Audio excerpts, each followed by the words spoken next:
Okay, I'm gonna make a video about shaft angle at the top relative to the length of the swing and how that impacts your downswing.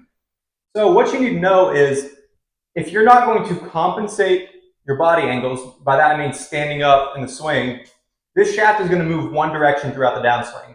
So it can either shallow and it will keep shallowing, or it can steepen and it will keep steepening.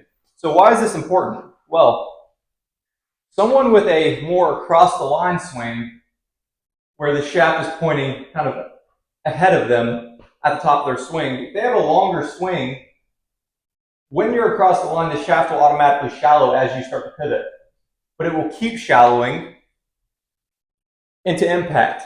Now, this is great if you have a longer swing because the shaft has enough time to shallow because it's in effectively a much steeper position at the top. Now, if you have a really short and you're across the line, as you start to turn down, it will shallow, but it will not have enough time to shallow efficiently to deliver a functional impact.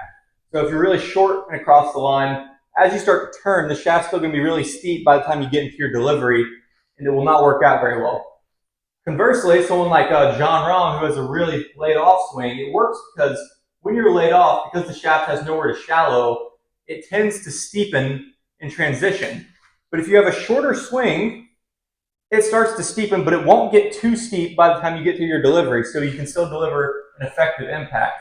Whereas a lot of times I see students with really long swings and it's laid off, the shaft is going to start to steepen and it will be too steep by the time they get to the delivery and your impact will not be functional. So, really cliff notes, if you're going to have an across the line swing, you need a longer swing arc so this club has time to shallow out effectively. If you're someone with a shorter swing, you need to be laid off, or if you're someone with a laid off swing, you need to have a shorter swing so the club does not have enough time to steepen too severely, similar to John Rahm or someone like that, okay?